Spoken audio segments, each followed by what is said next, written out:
दाबी पूरण नहले आगामी दिन में आईन को हाथ को नेबे साधारण जनता दायी रहिबो प्रशासन। ठाकुर को बाटी बाटी संपत्ति थाई भी ठाकुर मागी खाउछंती। बाटी बाटी संपत्ति सबु जबरदखलकारी हाथ में रही जहाँफल ठाकुर प्रतिदिन मागी खाउथुबा कहते आदित्य पाणी। पूर्व सरकार करथिबा मंदिर आउ ग्रामीण पार्क उपरे सर्वसाधारण जिबार मना। एभली घटना देखा मिली कटक जिला नियाली ब्लॉक अंतर्गत माधव पंचायत रे। एही पंचायतर बुद्धिजीवी माने प्रतिवादर स्वर उठाउछंती। किपर मंदिर और ग्रामीण पार्क विकास होगा सह सुरक्षा हो पार से नहीं स्थानीय बुद्धिजीवी माने अंटा भिड़ी।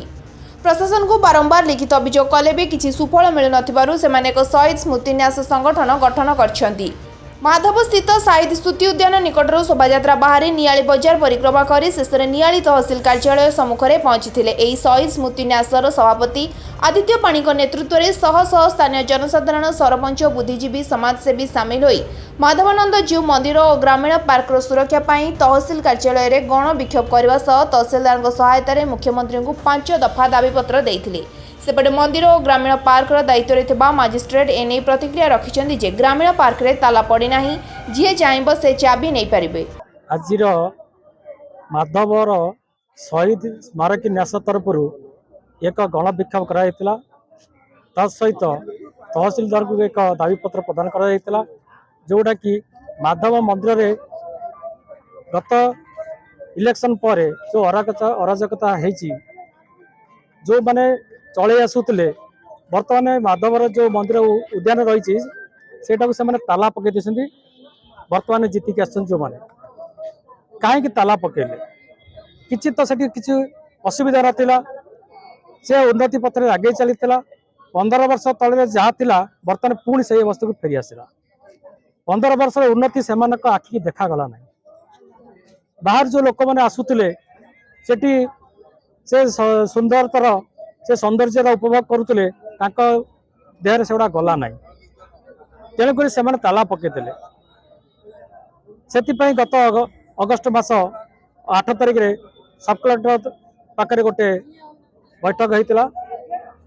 3 जणिया कमिटी करते तहसिलदार जड़े परमानेंट ट्रस्टी आउ जड़े जड़े आईनजीवी से दायित्व देते। सी चाबी खोलने सहित तार रक्षणाबेक्षण दायित्व रे मंदिर सुपरिचालना विषय से ये करेंगे। बर्तमान देखा जाउची मंदिर बहुत गुड़े जमी सब जबरदखल अच्छी से आज जो दाबी करागला से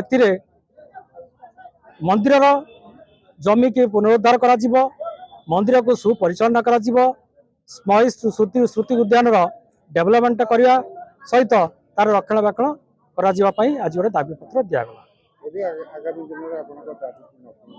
जदि मासक भितर सरकार यही दाबी गुड़ाक जदि पूर्ण न करती ताले शहीद स्मारक न्यास तरफ एक जन आंदोलन सृष्टि करा जिवो। आज गण विक्षोभ होता।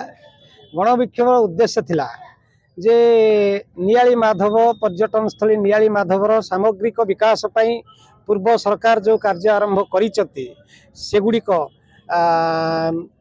चालू रहिबा सह श्रृंखलार सह चलिबा सह भविष्य कि नुआ नुआ योजना प्रस्तुत करा जाऊ एवं मंदिर परिचालना शहीद उद्यान जो ताला पड़ी तार सुपरिचालना इत्यादि दिगरे तहसिलदार सब कलेक्टर इत्यादि जो माने ट्रस्ट बोर्ड सह संपृक्त अच्छी टेम्पल ट्रस्ट बोर्ड सह से माने निष्ठार सह निरपेक्षतार सह काम करते।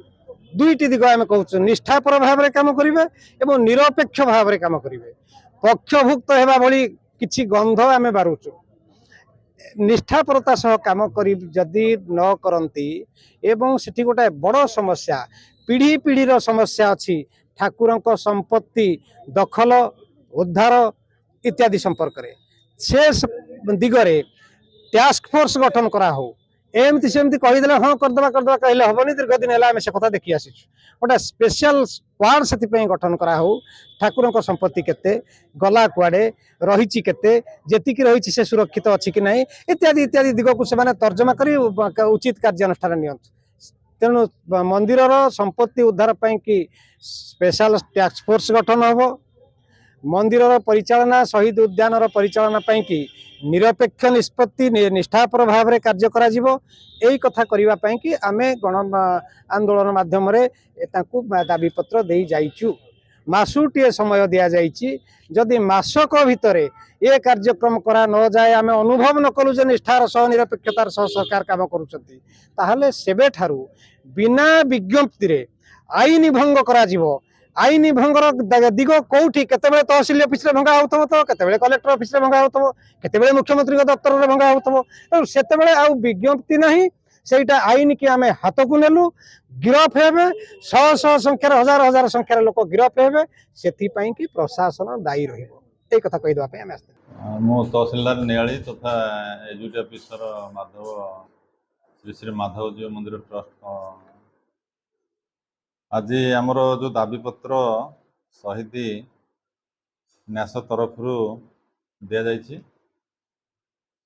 ता उपरे आमे आमर ट्रस्ट प्रेसिडेंट सफलटर कटक सहित आलोचना करी एवं जहाँ किसी माधव मंदिर जहाँ किसी समस्या अच्छी ताकू आमे मिलित भाव में बसी तार शांतिपूर्ण भाव में तार समस्त समाधान आम करने चेष्टित हेबु एवं ठाकुर नीति कांति ठू आरंभ करी तांकर जमीबाड़ी संरक्षण केमती हो पार तापर आम यत्नवान हेबु।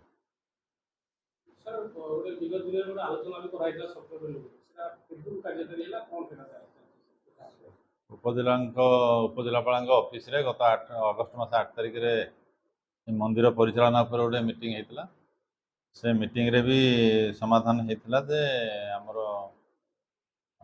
परमानेंट ट्रस्टी एवं तहसीलदार 3 जनकर भितर आलोचना करा जाई तापर ए मंदिर किपरि परिचालना हेबो से विषय रे मंदिर समस्त कर्मकर्ता सहित आलोचना करी तापर आमे समाधान पे चेष्टित हेबो। ताला किछि पड़ी नाही उद्यान रे लोक माने जाउचंदी उद्यान रे भी भ्रमण करिकि तार आसुचंदी किंतु हमर जो गेस्ट हाउस थिला सेठारे से जेहेतु तार रक्षणाबेक्षण ठीक भाव में हो पार नाला से आमर दायित्व जी नहीं से ताला पकईले किसी विक्षोभ करुवा भद्र व्यक्ति भी ताला पकईले तेणु से तार समाधान है ताला बर्तमान आम पाखे चाबी आम पाखे से आमको हस्तांतर कर जो मैंने पूर्वर मंदिर चालना दायित्व अच्छा से पाखे गोटे चाबी अच्छी तेणु बर्तमान आउ से चाबीर कौन झमेला ना चाबी आमर एबे भी खोला अच्छी जार कार्यक्रम हम से आम चाबी नहीं से करें रसीद काटिक कौन प्रतिबंधक बर्तमान ना। Bureau report, live life Odia.